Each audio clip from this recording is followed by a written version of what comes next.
2025 was a year of Stephen King adaptations, and coming in right at the tail end was Edgar Wright's The Running Man. While I can't honestly say I loved the movie, it did make me think a lot about another movie I saw recently that touched on some similar themes, Peter Watkins' Punishment Park, which was released in 1971. Where The Running Man is glossy and futuristic, Punishment Park is harsh and raw.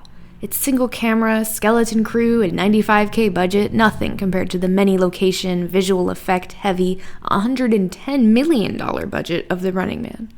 However, the two carry a similar spirit, a cautionary literalization of government violence into an unwinnable game. Just to give some quick summaries, The Running Man takes place in a dystopian future United States that's run by a corrupt media network that mostly hosts life-or-death game shows. The most popular of these is The Running Man, where participants are challenged to survive for 30 days while being hunted by both trained mercenaries and the public at large, who are encouraged via cash reward to alert the network when any of the runners are spotted. Our protagonist, Ben Richards, signs up for this competition in order to try to win money to support his family, because no one will hire him due to past pro-union activism. Punishment Park takes place in a similarly dystopian environment, but one that's extremely rooted in the present of 1971, with the Vietnam War expanding into further wars in the Pacific, a mandatory draft being instituted, and Richard Nixon placing the country in a state of emergency that allows for the arrest of dissidents. These quote-unquote criminals, mostly activists and conscientious objectors, are given two options: serve time for their so-called infractions in the packed to overflowing federal prisons, or take part in a competition called Punishment Park. At Punishment Park, they are challenged to cross 53 miles of desert over the course of 3 days, with no food or water, all while being tailed by National Guardsmen and police officers attempting to arrest them. At the end of the course is an American flag, and anyone that reaches it is allowed to go free, while anyone that's arrested heads to prison as previously sentenced. These games both shape themselves around being a challenge, but a fair one. Participants only need to survive, and they'll be granted either a life free of poverty, in The Running Man's case, or a life free of prison in Punishment Park's. But as both films go on, it becomes chillingly clear that nothing about these games is fair, and those ideal lives are just a tantalizing mirage to seduce people into a violent death that the state can say they consented to. No one has ever survived The Running Man, and when Richard starts to get close, it becomes clear that the network will do anything, including liberally doctoring footage, to ensure his death, or at least his perceived death in the eyes of the viewing public.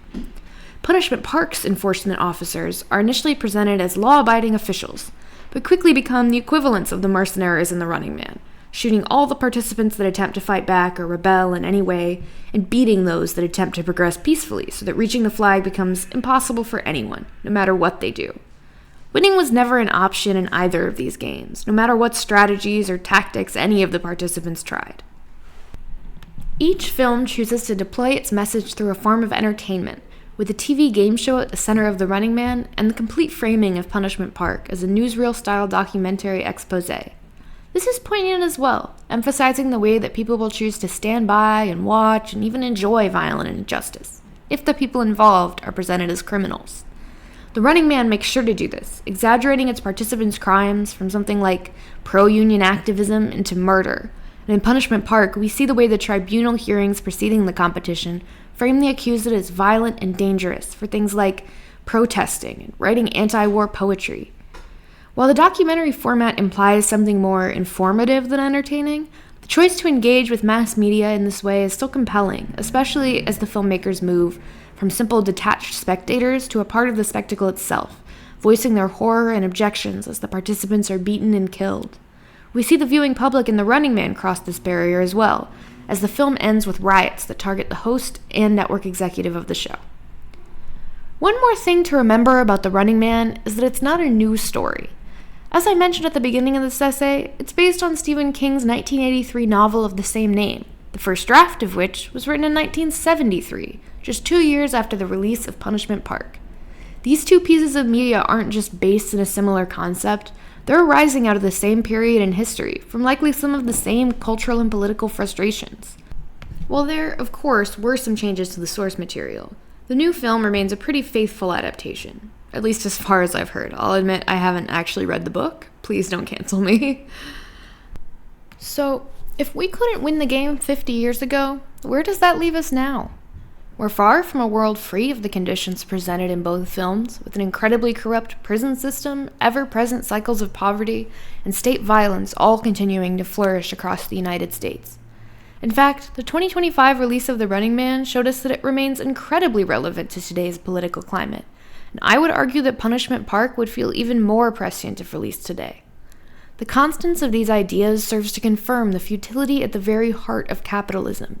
It tells us again and again that we can win wealth, we can win success, we can win freedom. But the evidence shows we simply can't.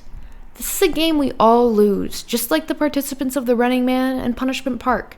And ultimately, the only way to end the cycle is to destroy the system that invites us to play, ending the competition once and for all.